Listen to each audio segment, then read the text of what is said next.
NATO air space के पास पहुंच गया Russian jet. Russian Su-27 Baltic में नेटो एयर स्पेस के पास पहुंच गया। रूसी जेट के खिलाफ तुरंत हरकत में आ गए नेटो के एयरक्राफ्ट।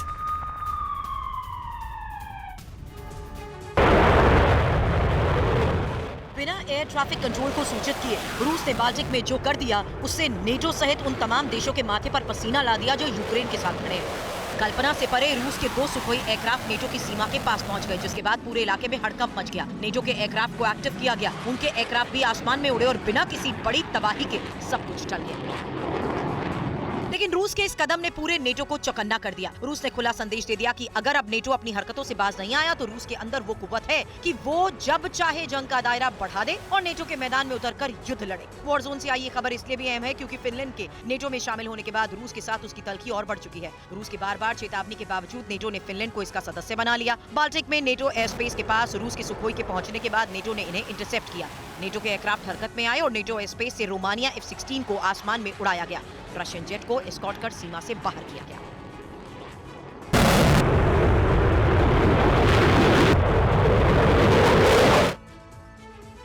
यूक्रेन बेलारूस बॉर्डर से बहुत बड़ी खबर आ रही है। बेलारूस की सीमा पर तैनाती बढ़ाएगा यूक्रेन। बेलारूस में रूस की सैन्य गतिविधि बढ़ने से यूक्रेन अलर्ट मोड पर आ गया है। बेलारूस की ओर से अटैक के खतरे को देखते हुए यूक्रेन ने बेलारूस के बॉर्डर पर अपनी ताकत और बढ़ाने का फैसला किया। पिछले कुछ दिनों से बेलारूस में रूस की सैन्य गतिविधियां काफी बढ़ गई हैं। बेलारूस में न्यूक्लियर हथियारों की तैनाती कर रहा है रूस, जिससे यूक्रेन अब बेलारूस बॉर्डर को लेकर भी सुपर एक्टिव है। यूक्रेन ने इसके लिए जरूरी इंफ्रास्ट्रक्चर का निर्माण शुरू कर दिया। यूक्रेनी सेना दिन रात एंटी टैंक माइन फील्ड के निर्माण में जुटी है। रूसी राष्ट्रपति व्लादिमीर पुतिन और बेलारूस के राष्ट्रपति अलेक्जेंडर लुकाशेंको ने इसी हफ्ते मॉस्को में हुई मुलाकात में दोनों देशों के बीच जारी एकीकरण की प्रक्रिया और बढ़ाने का संकल्प जताया था। इसमें दोनों देशों के बीच जारी सैन्य सहयोग भी शामिल है। यूक्रेन को सबसे ज्यादा खतरा रूस और बेलारूस बॉर्डर से ही है। इसके अलावा भी यूरोप में कई देशों के बॉर्डर पर गंभीर टेंशन है। जहां बेलारूस बॉर्डर से समूचे उत्तरी यूक्रेन बॉर्डर पर खतरे को लेकर खबर पड़ी है। रशियन बॉर्डर से पूर्वी यूक्रेन बॉर्डर पर पहले से खतरा है। रूस के कैलिनिंग्राड से पोलैंड को खतरा, वहीं बेलारूस बॉर्डर से भी पोलैंड को खतरा है। लिथुआनिया को कैलिनिंग्राड और बेलारूस दोनों सीमाओं पर खतरा है। इस वक्त की बड़ी खबर, बाखमुत में रूस और यूक्रेन में फिर से तेज हो गई है जंग। यूक्रेन ने हिमास आर्टिलरी से की है जोरदार फायरिंग। हिमास से एक के बाद एक ताबड़तोड़ रॉकेट अटैक किए गए।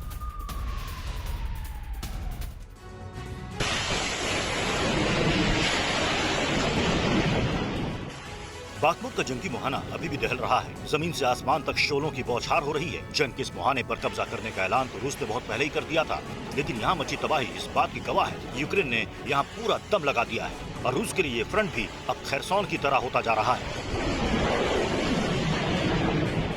बाखमुत में यूक्रेन ने हाइमार्स आर्टिलरी से जोरदार फायरिंग की है और रूस के कई ठिकानों को निशाना बनाया है। हाइमार्स से ताबड़तोड़ इतने रॉकेट दागे गए हैं कि रूसी सैनिकों को संभलने का भी मौका नहीं मिल पा रहा है। कुछ दिन पहले वैगनर ग्रुप के चीफ ने शहर के सेंटर पर झंडा लहराकर ये दावा किया था कि अब बाखमुत रूस के कब्जे में है, लेकिन सच ये भी है कि यहाँ अभी जीत हार की जंग जारी है।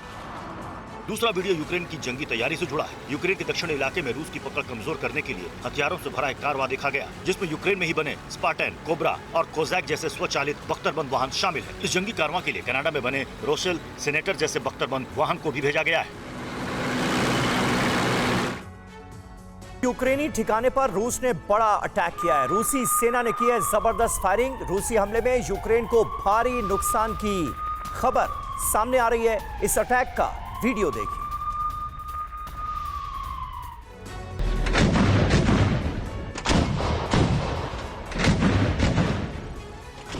जंग के 13.5 महीने बाद भी रूस यूक्रेन के बीच भीषण वार पलटवार जारी है। यूक्रेनी ठिकानों पर रूस ताबड़तोड़ हमले कर रहा है। उसने जबरदस्त फायरिंग की, जिससे यूक्रेन को भारी नुकसान की खबर है। इस बीच बाखमुत से बर्बादी की भयावह तस्वीर आई है, जिसमें पूरा शहर खंडहर में तब्दील दिखाई दे रहा है। रूसी हमले में रिहायशी इमारतें भी तहस नहस हो चुकी हैं।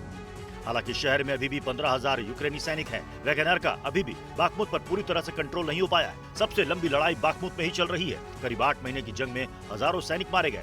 रूस यूक्रेन दोनों को यहाँ भारी नुकसान हुआ है। फिलहाल बाखमुत में रूस का पलड़ा भारी है और वो जल्द से जल्द इस शहर पर अपना कब्जा करने की कोशिश में है। यूक्रेनी सेना ने माना है कि रूस पहले से अधिक आक्रामक हो गया है। इस बीच रूस और तजाकिस्तान ने ज्वाइंट ड्रिल की है, जिसमें 1200 से ज्यादा सैनिक शामिल हुए। इस ड्रिल में टैंक, हेलीकॉप्टर और दूसरे अत्याधुनिक हथियारों का इस्तेमाल किया गया। दोनों देशों ने पहाड़ों पर भी युद्धाभ्यास किया।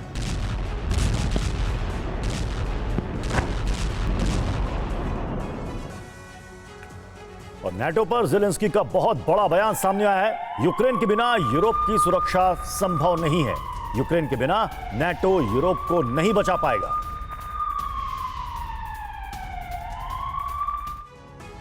फिनलैंड के नेटो में शामिल होने के बाद अब यूक्रेन ने नया पैंतरा दिया।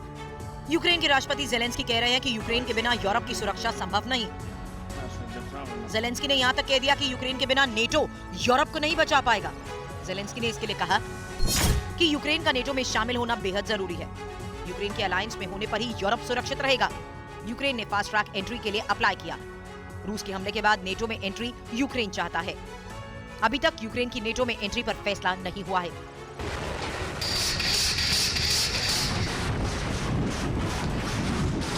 दो 2014 में जब रूस ने क्रीमिया को यूक्रेन से अलग किया था, तब से ही यूक्रेन नेटो में शामिल होने की कोशिश में है। 13 महीने पहले रूस और यूक्रेन के बीच जो जंग शुरू हुई, उसमें यूक्रेन के नेटो में शामिल होने की आशंका एक बड़ी वजह थी। रूस यूक्रेन को नेटो में शामिल होने से रोकना चाहता है ताकि रूसी सीमा पर यूरोपीय ताकत को बढ़ने से रोका जा सके। लेकिन ज़ेलेंस्की ने एक बार फिर नेटो में शामिल होने की मंशा को हवा दी। और यूक्रेनी सेना से जुड़ी बहुत बड़ी खबर, यूक्रेनी सैनिकों के पास गोला बारूद की भारी कमी हो गई है। काफी कमजोर पड़ रहा है यूक्रेनी आर्टिलरी अटैक। पश्चिमी देशों से मिले हथियारों के दम पर यूक्रेन 13 महीने से ज्यादा वक्त से रूस के खिलाफ सीना तान कर खड़ा है, लेकिन अब उसकी ताकत कमजोर पड़ती नजर आ रही है। यूक्रेनी सैनिकों के पास गोला बारूद की भारी कमी हो गई है, जिसके चलते उसका आर्टिलरी अटैक कमजोर पड़ रहा है। पूर्वी यूक्रेन में 59th ब्रिगेड रोजाना 20 से 30 शेल से ज्यादा का इस्तेमाल कर रही है। हालात ये हैं कि 59th ब्रिगेड अब एक दिन में 1 से 2 शेल ही दाग रही है। कुछ पश्चिमी देशों के पास सोवियत जमाने के काफी शेल अभी भी हैं, लेकिन ये यूरोपीय देश रूस से समझौते की वजह से यूक्रेन को शेल नहीं दे पा रहे। हालांकि यूक्रेन का दावा है कि वो रोजाना 7,700 शेल दाग रहा है। इस बीच वॉर जोन से एक बेहद खास तस्वीर भी सामने आई। महीनों बाद 31 बच्चे अपने परिवार से मिले और भाव विभोर हो गए। बच्चे रूसी कब्जे वाले इलाकों से निकाले गए, जो अभी तक वहां रहने को मजबूर थे। इनमें से कुछ बच्चे भी रूसी कब्जे वाले क्रीमिया से लाए गए हैं। कीव का दावा है कि यूक्रेन के करीब 19,500 बच्चे इस समय रूस के कब्जे में हैं। हालांकि रूस इन बच्चों को लेकर यूक्रेन के दावे को गलत बताता रहा। और वहीं वॉर जोन से इस वक्त की एक बड़ी खबर अब हम आपके सामने रख रहे हैं। यूक्रेन को F-16 फाइटर जेट मिलने के आसार और बढ़ गए। यूक्रेन को F-16 दे सकता है एस्टोनिया। एस्टोनिया के विदेश मंत्री ने इसे लेकर सीधे संकेत दिए। फैसले से अमेरिका और रूस के बीच टेंशन बढ़ सकता है।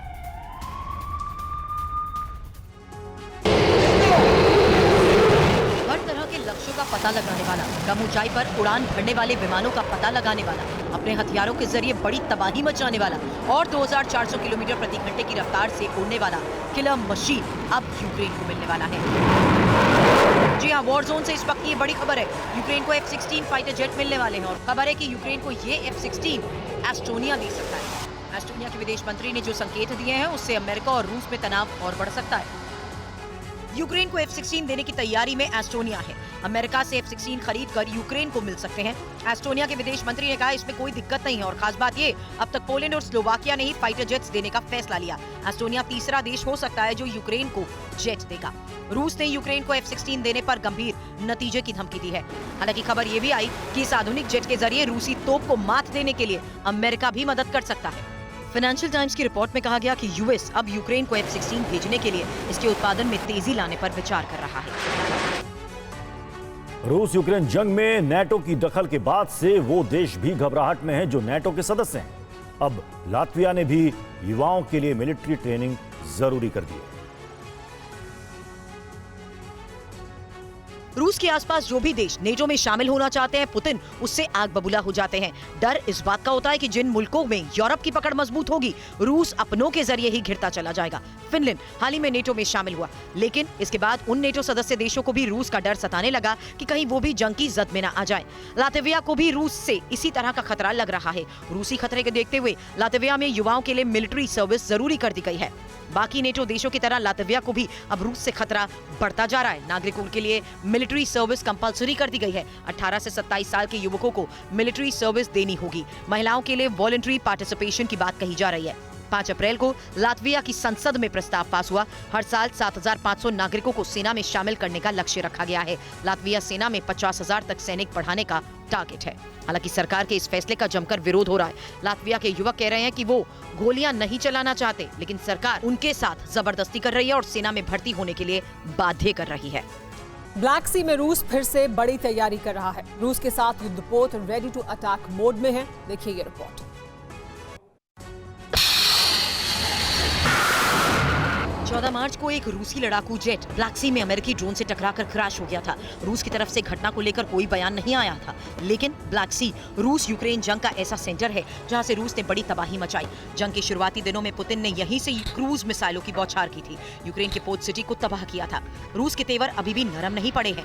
वर्ल्ड वॉर की आशंकाओं के बीच ब्लैक सी में रूसी सेना की बड़ी मूवमेंट नजर आ रही है। ब्लैक सी में रूस के 7 युद्धपोत रेडी टू मोड अटैक पर है। ब्लैक सी में कैलिबर क्रूज मिसाइलों से लैस रूसी शिप किसी भी हमले का जवाब देने के लिए तैयार है।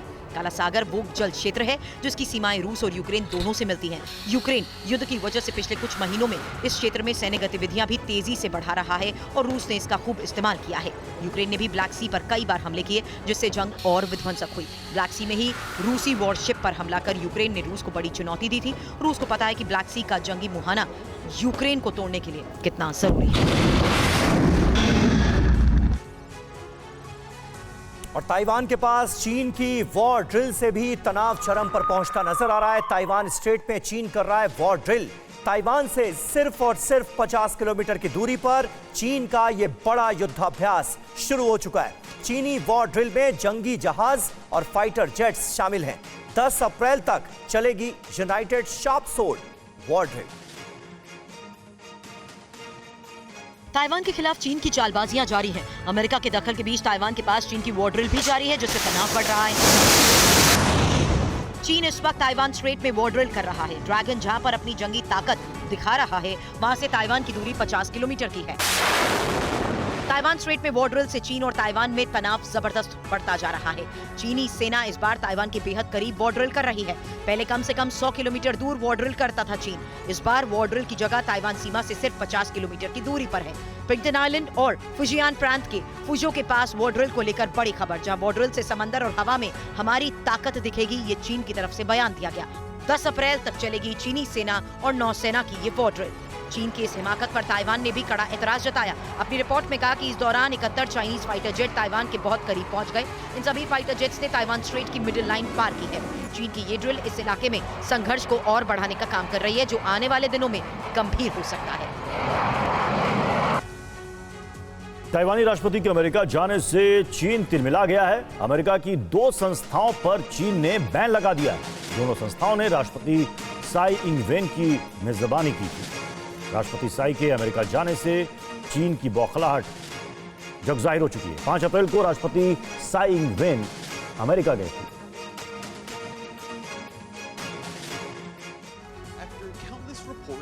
अमेरिका से ताइवान की दोस्ती पर ड्रैगन बौखला गया है और अब ताइवानी राष्ट्रपति साई इंग वेन के अमेरिकी दौरे ने तो आग में घी का काम किया। राष्ट्रपति साई इंग वेन ने अमेरिकी स्पीकर से मुलाकात की, जिससे नाराज ड्रैगन ने अमेरिका की 2 संस्थाओं पर बैन लगा दिया। चीन ने अमेरिका की 2 संस्थाओं को बैन कर दिया है। US think tank Hudson institute और रीगल लाइब्रेरी बैन को लेकर बड़ी खबर आई, जहां दोनों संस्थाओं ने साई इंग वेन की बैठक की मेजबानी की थी। चीनी विदेश मंत्रालय ने कहा कि अलगाववादी गतिविधियों को मंच देने के चलते इन्हें प्रतिबंधित किया गया है। साथ ही कहा कि चीन में इन सब की संपत्ति या वित्तीय संपत्ति भी जब्त होगी। 5 अप्रैल को यूएस हाउस के स्पीकर केविन मैकार्थी से ताइवान की राष्ट्रपति साई इंग वेन ने मुलाकात की थी। इस दौरान उन्होंने कहा कि लोकतंत्र खतरे में है। पिछले साल अगस्त में तत्कालीन हाउस स्पीकर नैन्सी पेलोसी की ताइवान यात्रा के बाद 1 साल से भी कम समय में साई दूसरी बार किसी शीर्ष अमेरिकी सांसद से मिली है। अमेरिकी धरती पर यूएस हाउस स्पीकर से मिलने वाली ताइवान की पहली राष्ट्रपति भी हैं। अयोध्या से उद्धव ठाकरे पर सीएम शिंदे ने वार किया है। कुछ लोगों को हिंदुत्व से एलर्जी हो रही है, कहा है मुख्यमंत्री शिंदे ने। मेरे अयोध्या दौरे से कुछ लोगों को परेशानी है। कुर्सी के लालच में उद्धव ने गलत कदम उठाया। प्रभु राम की कृपा से पार्टी का नाम भी मिल गया है, ये भी कहा।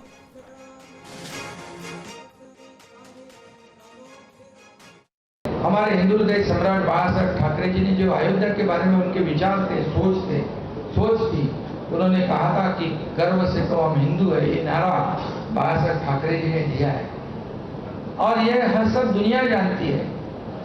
और ये जानबूझकर ये हमारे विचारों को, विचारधारा को, हमारी शिवसेना और भारतीय जनता पार्टी की विचारधारा एक है और जानबूझकर ऐसे मतभेद, गुमराह करने वाली बातें लोगों फैलाते हैं, लेकिन लोग अभी समझदार हैं।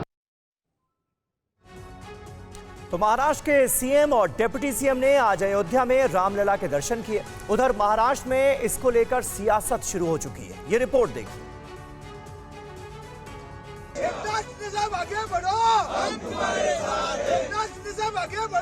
महाराष्ट्र के सीएम एकनाथ शिंदे और डिप्टी सीएम देवेंद्र फडणवीस आज अयोध्या पहुंचे और रामलला के दर्शन किए।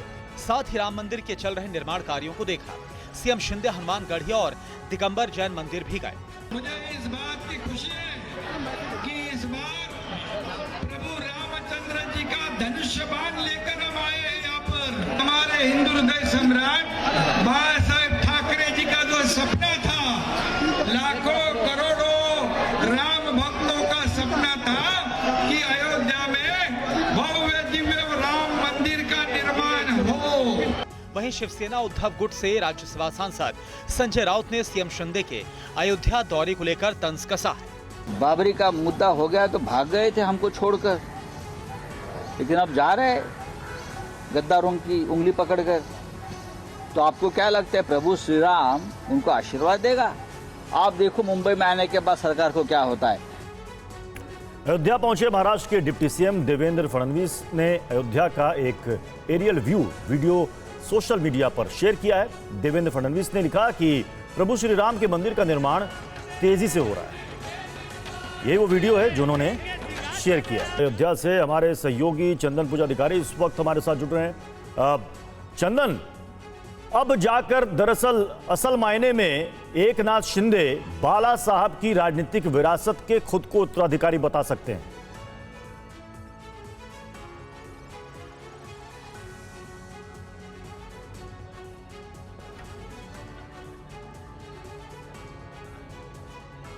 निश्चित तौर पर जिस तरह की राजनीतिक गतिविधियां पिछले कुछ दिनों में हो रही है, उसके चलते अब सही मायनों में महाराष्ट्र की राजनीति पूरी तरह से गरमाई हुई नजर आ रही है। आज मुख्यमंत्री एकनाथ शिंदे और उनके साथ 40 विधायकों ने अयोध्या में रामलला का दर्शन लिया। साथ ही रामलला के जो नए मंदिर का निर्माण हो रहा है उसका भी जायजा लिया। और अब आने वाले थोड़े ही देर में यहाँ पर मुख्यमंत्री एकनाथ शिंदे, डिप्टी सीएम जो है देवेंद्र फडणवीस और साथ ही जो 40 एमएलए है, जो 40 विधायक है, उनके हाथों सरयू नदी के तट पर सरयू आरती का आयोजन किया गया है। आप दृश्यों में देख पा रहे हो किस तरह से ये पूरा मंच जो है वो तैयार हो चुका है। यहाँ पर बड़े पैमाने पर जो महाराष्ट्र से आए हुए कार्यकर्ता है, जो शिवसेना के पदाधिकारी है, उन्हें बैठने के लिए यहाँ पर मौका दिया जाएगा। साथ ही मुख्यमंत्री और उनके साथ जो 40 विधायक यहाँ पर आए हुए हैं, उनकी ओर से मंच पर खड़े होकर यहाँ पर सरयू की जो ऐतिहासिक आरती यहाँ पर हर रोज की जाती है, वो आरती यहाँ पर की जाएगी। और एक माहौल बनाने की कोशिश पूरे अयोध्या में की जा रही है। बड़े पैमाने पर भगवे ध्वज जो है वो पूरे अयोध्या गांव में सजाए गए हैं। साथ ही पोस्टर्स और बैनर भी बड़े पैमाने पर है, जिसके चलते अब ये पूरा माहौल जो है वो अयोध्या में दिखाई दे रहा है। और इसी माध्यम से सीएम एकनाथ शिंदे ने जो है उन्होंने सीधे तौर पर चुनौती उद्धव ठाकरे को दी है और एक राजनीतिक गर्माहट जो है वो यहाँ पर अयोध्या में नजर आ रही है। जी हाँ, माहौल अयोध्या में बनाया जा रहा है, संकेत अयोध्या में मिल रहे हैं, लेकिन राजनीति महाराष्ट्र की गर्म हो रही है। इस जगह से जो संकेत मिल रहे हैं उसके जरिए यूपी की प्रयागराज पुलिस ने माफिया अतीक के बेटे असद को मदद पहुंचाने वाले 3 आरोपियों को गिरफ्तार किया है। तो वहीं अतीक की बहन आयशा नूरी की मुश्किलें भी बढ़ गई हैं। दिल्ली पुलिस स्पेशल सेल की काउंटर इंटेलिजेंस ने माफिया अतीक अहमद के बेटे असद की मदद पहुंचाने के आरोप में 3 लोगों को गिरफ्तार किया है। खुलासा हुआ है कि उमेश पाल हत्याकांड में वांटेड असद को दिल्ली में मदद पहुंचाई गई थी, जिसके आरोप में जावेद, खालिद और एक शख्स को गिरफ्तार किया गया है। दिल्ली पुलिस ने आर्म्स एक्ट में इनको गिरफ्तार किया है। इस बीच उमेश पाल हत्याकांड के शूटरों को अपने घर में छिपाने की आरोपी अतीक की बहन आयशा पर भी पुलिस ने शिकंजा कसना शुरू कर दिया है। यूपी पुलिस ने अतीक की बहन और उसकी 2 बेटियों को फरार घोषित कर दिया है और गिरफ्तारी के लिए दबिश दे रही है। तीनों पर उमेश पाल हत्याकांड के आरोपियों को छिपाने और सबूत मिटाने का आरोप है। अतीक के बेटे असद और शूटर गुड्डू मुस्लिम को अपने घर में छिपाने के आरोप में आयशा नूरी के पति डॉक्टर अखलाक को पुलिस पहले ही मेरठ से गिरफ्तार कर चुकी है। पुलिस ने एक ताजा मामले में अतीक की पत्नी और बेटे अली अहमद के खिलाफ FIR दर्ज की है। अली पर धोखाधड़ी का मामला दर्ज किया गया है क्योंकि उसके पास 2 आधार कार्ड थे। इसका खुलासा नौकर राकेश लाला ने किया था। आरोप है कि ये दस्तावेज अतीक की पत्नी शाइस्ता ने छिपाए थे।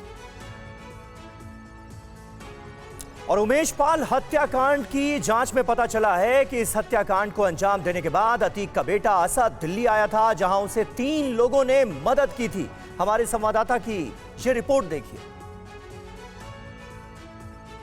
उमेश पाल हत्याकांड में वांटेड और अतीक अहमद के बेटे असद के 3 मददगारों को दिल्ली पुलिस के स्पेशल सेल ने गिरफ्तार किया है। दरअसल आरोप ये है कि असद उमेश पाल हत्याकांड के ठीक बाद मार्च के पहले हफ्ते में दिल्ली आया था और तकरीबन 15 दिनों तक रुका था। इस दौरान उसकी 3 लोगों ने मदद की थी, जिनमें से एक जावेद, खालिद और आरिफ है। आरिफ के बारे में बताया जा रहा है कि वो अतीक अहमद का पुराना ड्राइवर रह चुका है और इन तीनों ने मिलकर असद को दिल्ली में लॉजिस्टिक प्रोवाइड कराया था। बल्कि इनमें से एक मेरठ गया था और वहां से पैसे लेकर दिल्ली आया था और उसके बाद असद दिल्ली से भी फरार हो गया।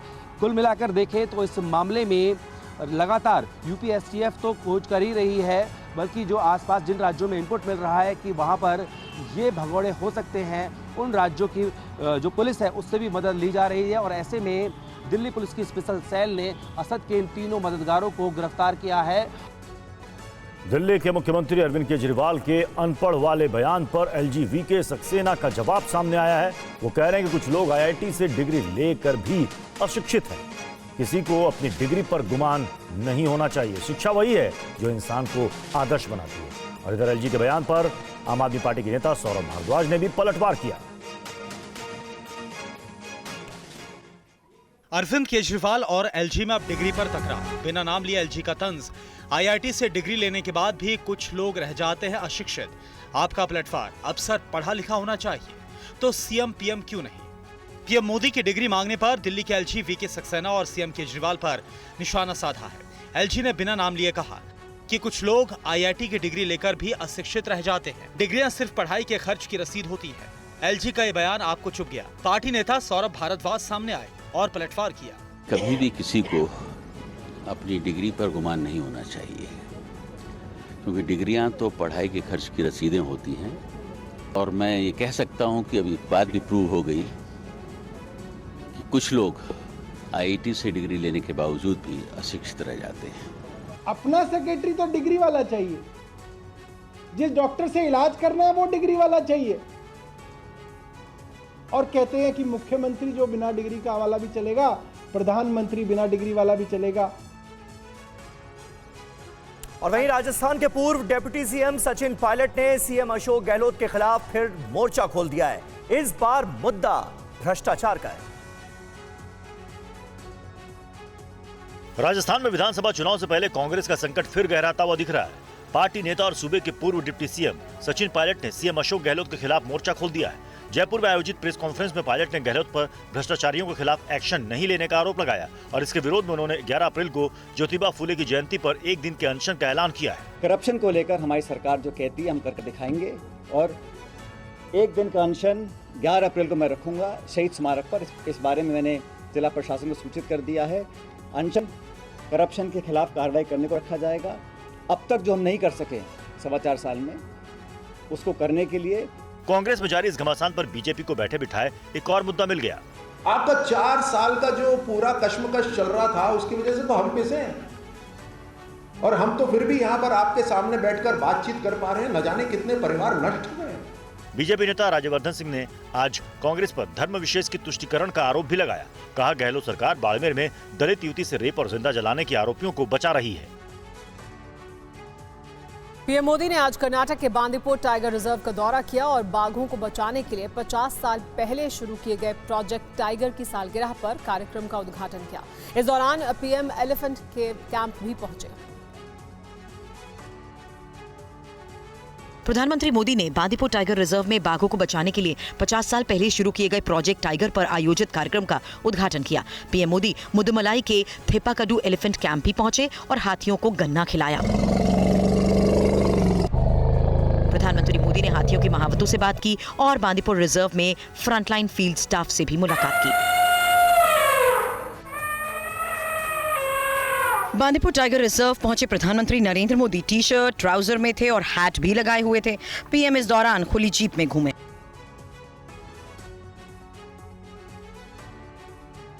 वहीं कांग्रेस से पीएम मोदी के इस दौरे पर तंज कसा। पार्टी नेता जयराम रमेश ने पीएम मोदी के बांदीपुर टाइगर रिजर्व जाने को तमाशा कहा। जयराम रमेश ने कहा कि प्रधानमंत्री मोदी प्रोजेक्ट टाइगर का क्रेडिट ले रहे हैं।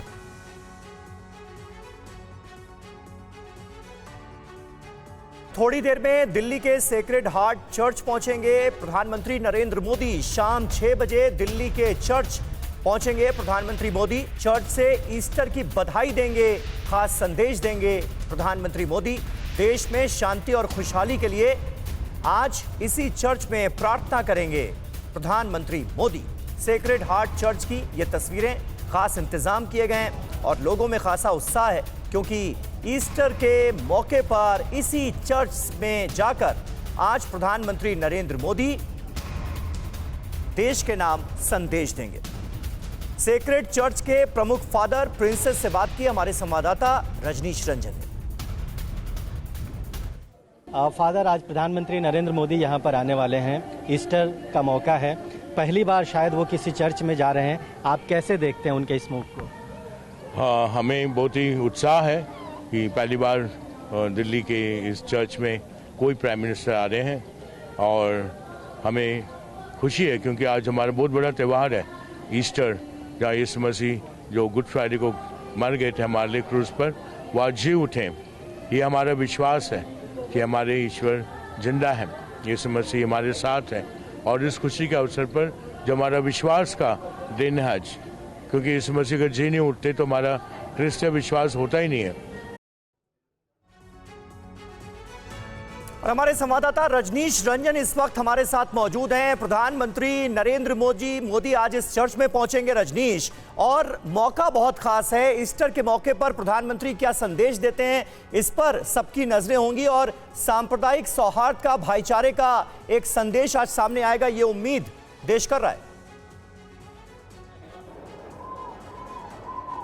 बिल्कुल, देखिए अब से महज थोड़ी देर में ही प्रधानमंत्री नरेंद्र मोदी यहाँ पर पहुँचेंगे। आपको हम तस्वीर दिखा दें। सेक्रेड हार्ट जो ये चर्च है, गोल डाक खाने में, गोल मार्केट में ये चर्च स्थापित है और यहाँ पर प्रधानमंत्री पहुँचने वाले हैं। तमाम तैयारियाँ हो गई है, रास्ते को बंद कर दिया गया है। हालांकि मीडिया को इस कार्यक्रम से दूर रखा गया है, लेकिन अंदर की तमाम तस्वीरें जो हैं वो चर्च की ओर से और प्रधानमंत्री कार्यालय की ओर से जारी की जाएगी। ये बताया जा रहा है कि शाम 6 बजे प्रधानमंत्री यहाँ पहुँचेंगे और लगभग आधा घंटा इस चर्च के भीतर रहेंगे। आज ईस्टर का मौका है, बहुत पवित्र मौका है और ये माना जाता है कि आज ही के दिन ईसा मसीह मृत्यु के बाद उनका पुनर्जन्म हुआ था, इसलिए बेहद पवित्र माना जाता है इस त्यौहार को। और आज इस कार्यक्रम में प्रधानमंत्री यहाँ पर पहुँचेंगे। जो कैंडल सेरेमनी होती है, जो रिचुअल है, वो यहाँ पर उसमें प्रधानमंत्री शामिल होंगे। एक पौधा भी प्रधानमंत्री की ओर से यहाँ पर लगाया जाएगा। तमाम जो प्रमुख लोग हैं इस चर्च के, फादर हैं और जो दूसरे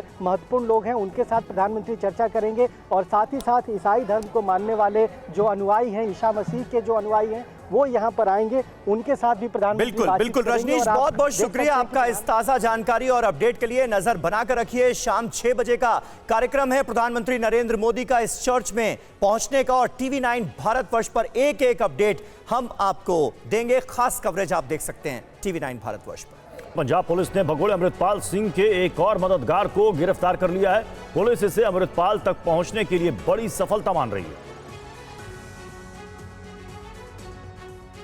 पंजाब पुलिस ने कई दिनों से फरार चल रहे अमृतपाल सिंह के एक और करीबी को गिरफ्तार किया है। पुलिस ने फगवाड़ा के जगतपुर जट्टा गांव से जिस शख्स को गिरफ्तार किया है वो अमृतपाल सिंह का मददगार है।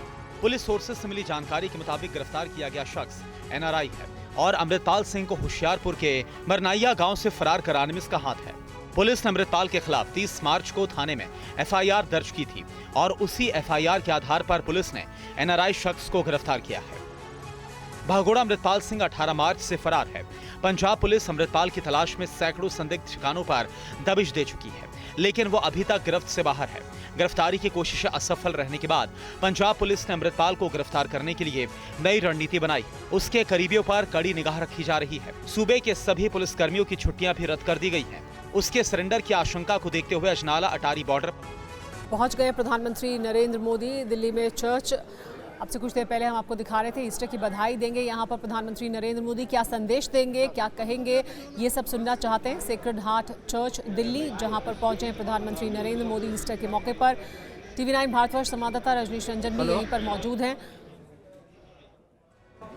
उनसे और जानकारी लेंगे। लेकिन तस्वीरें आप देख रहे हैं प्रधानमंत्री के पहुंचने की, सेक्रेड हार्ट चर्च दिल्ली में, जहां पहुंचे हैं प्रधानमंत्री नरेंद्र मोदी।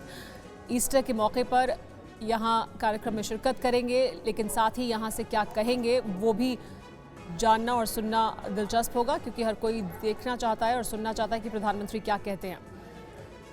देश में शांति और खुशहाली के लिए प्रार्थना करेंगे ईस्टर के मौके पर यहाँ पर सेक्रेड हार्ट चर्च दिल्ली, जहाँ पर पहुँचे हैं प्रधानमंत्री नरेंद्र मोदी। ये तस्वीरें आप देख रहे हैं, शाम 6 बजे पहुँचने का कार्यक्रम था और कुछ समय पहले ही पहुँचे हैं यहाँ पर। और ये तस्वीरें इस वक्त प्रधानमंत्री नरेंद्र मोदी की सेक्रेड हार्ट चर्च के भीतर जाते हुए यहाँ प्रार्थना में शिरकत करेंगे। सेक्रेड हार्ट चर्च में ईस्टर के मौके पर होने वाली प्रार्थना में शिरकत करने के साथ साथ क्या कहते हैं प्रधानमंत्री वो भी सब सुनना चाहेंगे। हमारे साथ रजनीश भी जुड़ गए हैं, TV9 भारतवर्ष संवाददाता, जो यहीं सेक्रेड हार्ट चर्च के बाहर ही मौजूद हैं। रजनीश, तस्वीरें हम देख रहे हैं प्रधानमंत्री नरेंद्र मोदी के यहाँ पहुँचने की, प्रार्थना में शिरकत करेंगे, क्या कुछ कार्यक्रम है, अगर उसके बारे में भी जानकारी है आपके पास? बिल्कुल, देखिए प्रधानमंत्री यहाँ पर पहुँच गए हैं। हालांकि समय बताया गया था चर्च की ओर से कि 6 बजे प्रधानमंत्री पहुँचेंगे, लेकिन समय से आधे घंटे पहले प्रधानमंत्री यहाँ पर पहुँचे हैं और आधा घंटा प्रधानमंत्री लगभग यहाँ पर रुकेंगे। 2 कार्यक्रम यहाँ बताए जा रहे हैं। सबसे पहले जो कैंडल जलाने का जो रिचुअल होता है उसको प्रधानमंत्री यहाँ पर पूरा करेंगे, उस रिचुअल को यहाँ पर फॉलो करेंगे। और इसके अलावा ये भी बताया गया है कि प्रधानमंत्री यहाँ पे प्लांटेशन करेंगे, एक पौधा लगाएंगे। तो 2 ये बड़े कार्यक्रम हैं जो प्रधानमंत्री यहाँ पर करने वाले हैं। इसके अलावा ईस्टर का चूँकि मौका है, बहुत पवित्र और बहुत खास त्यौहार होता है क्रिश्चियन धर्म को मानने वाले लोगों का, तो उस धर्म से जुड़े हुए जो प्रमुख धर्मावलंबी हैं उनके साथ भी प्रधानमंत्री बातचीत करेंगे, उनके साथ समय बिताएंगे। साथ ही साथ जो लोग यहाँ पर आते हैं चर्च में अपने धर्म के प्रति जो उनकी निष्ठा है, आस्था है, उसको मनाने के लिए ऐसे लोगों से भी प्रधानमंत्री मुलाकात करेंगे और यहाँ से प्रधानमंत्री देश को ईस्टर की बधाई देंगे। देश की खुशहाली के लिए, देश की शांति के लिए प्रधानमंत्री यहाँ से प्रार्थना करेंगे। और बड़ा कार्यक्रम इसलिए भी है क्योंकि कुछ दिन पहले बीजेपी ने एक बड़ा आउटरीच जो प्रोग्राम है उसको बनाया था, ताकि तमाम जो देश के लोग हैं, अलग अलग धर्म के लोग हैं, उन तक सरकार पहुँचे और उन तमाम लोगों को ये मैसेज दिया जाए कि सबका साथ सबका विकास की जो बात प्रधानमंत्री करते हैं वो सिर्फ बात ही नहीं है। तो इस लिहाज से आपने जो चर्च के पादरी हैं, जो फादर हैं, उनसे जो मैंने सुबह बातचीत की थी उसमें भी उन्होंने कहा कि ये पहला मौका है जब देश के प्रधानमंत्री चर्च में आ रहे हैं। इससे पहले मौका जब प्रधानमंत्री सेक्रेड हार्ट चर्च पहुंचे हैं ईस्टर के मौके पर, लेकिन पहुंचे और रजनीश जैसा कि बता रहे हैं कि यहाँ पर जो अनुयायी पहुंचे हैं उनसे मुलाकात भी करेंगे, बात भी करेंगे और 2 कार्यक्रम हैं जिसमें शिरकत करेंगे। यूपी के बाराबंकी में ड्रग्स तस्करों पर बड़ी कार्रवाई अंजाम दी गई। ड्रग्स तस्करों से मुठभेड़ के दौरान जमकर फायरिंग हुई। मुठभेड़ में हुई फायरिंग का वीडियो अब आप TV9 भारतवर्ष पर देखने जा रहे हैं। पुलिस ने 2 ड्रग्स तस्करों को इस कार्रवाई में गिरफ्तार कर लिया है। और देखिए एक और बड़ी खबर, जमीन विवाद में जमकर चले हैं लाठी डंडे। मारपीट में दोनों पक्षों के 24 लोग घायल हो गए हैं। यह खबर सामने आ रही है, यूपी के महोबा की यह खबर है, जहां 2 गुटों में जबरदस्त झड़प हो गई, हिंसक झड़प हुई और देखते ही देखते लाठी डंडे चलने लगे। जमीन विवाद का यह पूरा मामला किस तरह यहां पर तूल पकड़ता हुआ नजर आ रहा है, इस बात से आप अंदाजा लगा सकते हैं कि दोनों पक्षों के 24 लोग घायल हुए हैं इस मारपिटाई में, जिसकी तस्वीरें अब आप देख रहे हैं। खूनी संघर्ष हुआ है यूपी के महोबा में, 2 गुटों में हिंसक झड़प, 24 लोग इस झड़प में घायल हुए।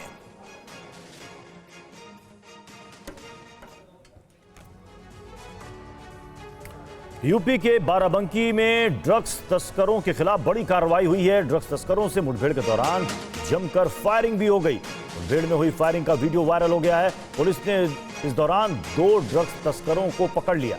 फायरिंग की आवाज से गांव वालों में दहशत फैल गई। तस्करों के पास से 1 किलो 75 ग्राम मार्फिन भी बरामद हुआ है। पुलिस ने 2 लोगों को बोलेरो गाड़ी के साथ गिरफ्तार किया।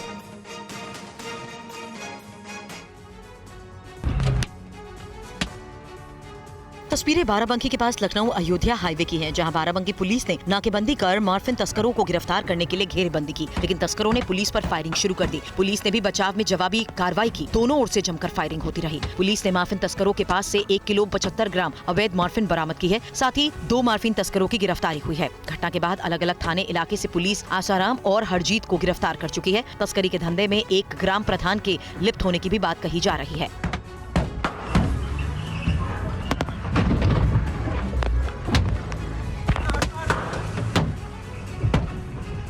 सोशल मीडिया पर वायरल हो रहे फायरिंग के वीडियो की पुलिस ने मॉर्फिन तस्करों के साथ मुठभेड़ होने से इनकार कर दिया। पुलिस का कहना है कि तस्करों को डंडे से रोकने का प्रयास किया गया। बता दें, बाराबंकी जिले में तस्करों का बड़ा नेटवर्क है। पूरे देश में फैले यहाँ के तस्करों का नेटवर्क पुलिस के लिए चुनौती बना हुआ है। इसी कारण से सरकार ने पिछले साल यहाँ नारकोटिक्स थाना खोल दिया था।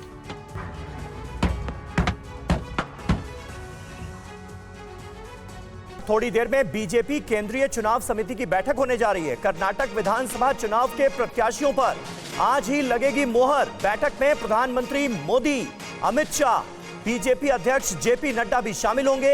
येदियुरप्पा, बोम्मई समेत कर्नाटक के बड़े नेता भी इस मीटिंग में मौजूद रहेंगे। तो कर्नाटक के चुनावी दंगल के मद्देनजर ये मीटिंग बहुत अहम।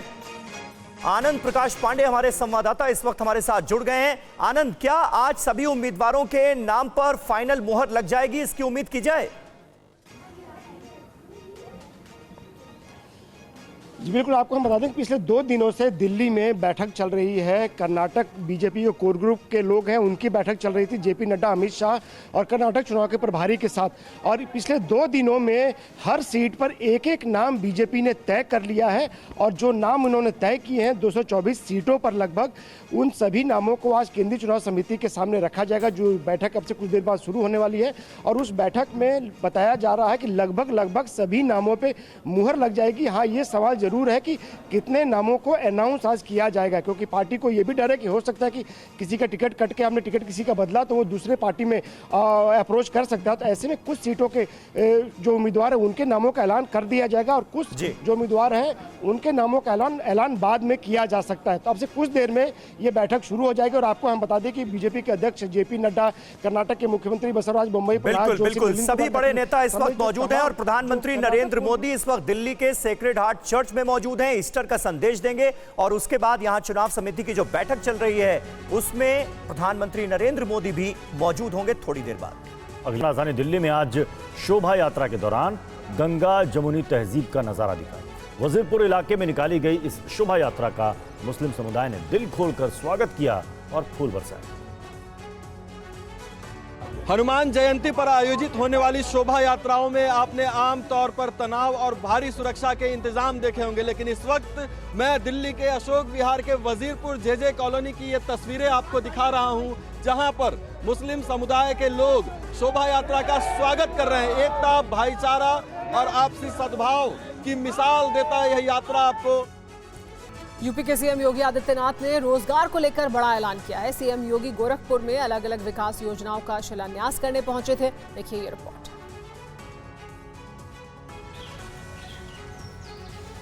उत्तर प्रदेश के चहुमुखी विकास और जन कल्याणकारी योजनाओं का संकल्प लेकर काम कर रहे सूबे के मुख्यमंत्री योगी आदित्यनाथ ने आज गोरखपुर से रोजगार को लेकर बड़ा ऐलान कर दिया। सीएम योगी ने कहा कि अगले 2 से 3 साल में यूपी सरकार 1 करोड़ नौजवानों के लिए नौकरी का इंतजाम कर देगी। अगले 2 से 3 वर्ष के अंदर 1 करोड़ नौजवानों के लिए नौकरी की सुविधा हम लेकर के आने जा रहे हैं। इससे पहले सीएम ने आज गोरखपुर मंदिर में जनता दरबार लगाया और लोगों की समस्याएं सुनी और उनके जल्द समाधान के निर्देश दिए। सीएम ने कहा कि सरकार नौजवानों को तकनीकी दृष्टि से सक्षम बनाने के लिए स्किल मैपिंग और स्किल डेवलपमेंट के लिए ITI, पॉलिटेक्निक, इंजीनियरिंग कॉलेज और नर्सिंग कॉलेज का लंबा जाल बिछा रही है। 1 करोड़ नौजवानों के लिए नौकरी की सुविधा हम लेकर के आने जा रहे हैं। उस नौजवान को तकनीकी दृष्टि से सक्षम बनाने के लिए, उसके स्किल मैपिंग के लिए, स्किल डेवलपमेंट के लिए ITI, polytechnic, engineering colleges, nursing colleges का एक लंबा जाल बिछाया जा रहा है। और यूपी के सीएम योगी आदित्यनाथ सूबे के अलग अलग जिलों को लगातार सौगात दे रहे हैं। सीएम ने आज फिर गोरखपुर में कई योजनाओं का शिलान्यास किया। यूपी के चौतरफा विकास की कड़ी में सूबे के मुख्यमंत्री गोरखपुर दौरे पर हैं। कल गोरखपुर से लेकर देवरिया को कई सौगात देने के बाद आज सीएम योगी आदित्यनाथ ने गोरखपुर में कई योजनाओं का लोकार्पण और शिलान्यास किया। गोरखपुर को 1046 करोड़ की 258 विकास योजनाओं से नवाजा गया। इस मौके पर योगी आदित्यनाथ ने कहा कि अब यूपी बदल चुका है, जहां बेटियां, व्यापारी और गरीब सुरक्षित हैं। अब सूबे में कोई माफिया सीना तान कर नहीं चल सकता। ये नया उत्तर प्रदेश है, जहां दंगे नहीं होते। दंगाइयों का इलाज सरकार कानून सम्मत कार्रवाई करके करती है। अगर किसी अपराधी और किसी माफिया ने जरूरत की तो उसका इलाज भी सरकार के पास है। उसका उपचार ऐसा उपचार करती है कि आने वाली कई पीढ़ियां अपराध करने से डरेंगी। सीएम योगी ने कहा कि यूपी की जनता को अब विकास और निवेश पसंद है। सीएम योगी आदित्यनाथ ने शिक्षा को सार्थक बनाने के लिए उसमें संस्कार और संस्कृति को समाहित करने की बात की। सीएम ने कहा कि गोरखपुर ऐसा हब है जहां शिक्षा, स्वास्थ्य और रोजगार को लेकर निवेश हो रहा है। उत्तर प्रदेश में शिक्षा के क्षेत्र में नित नए संकल्प को जमीन पर उतारने का काम किया जा रहा है। शिक्षा के हब के रूप में उभरे गोरखपुर में आज सीएम योगी आदित्यनाथ एक नए स्कूल के स्थापना दिवस समारोह में पहुंचे। इस मौके पर योगी आदित्यनाथ ने कहा कि शिक्षा में गुणवत्ता के साथ साथ अगर संस्कृति, संस्कार और परंपरा भी जोड़ दी जाती है तो शिक्षा सार्थक होती है। शिक्षा क्वालिटी के साथ तो हो, लेकिन अपने कल्चर से वह संबंध मत टूटे, अपने संस्कारों से वंचित न रहे, अपनी परंपरा, अपनी संस्कृति, अपनी राष्ट्रीयता को अपने जीवन पथ का ध्येय मानते हुए अगर हम आगे बढ़ते हैं तो ये शिक्षा सार्थक होगी। सीएम ने कहा कि गोरखपुर पूर्वी उत्तर प्रदेश, पश्चिमी उत्तर बिहार और नेपाल के तराई क्षेत्र के करीब 3 करोड़ जनता के लिए शिक्षा, स्वास्थ्य, रोजगार और व्यापार केंद्र है। ऐसे में गोरखपुर में निवेश का रास्ता खोलना उनके लिए एक पवित्र अभियान जैसा है। इस क्षेत्र के विकास के साथ साथ गोरखपुर की आशा और उनकी आकांक्षाओं को एक नई ऊंचाई तक पहुंचाया जा सके,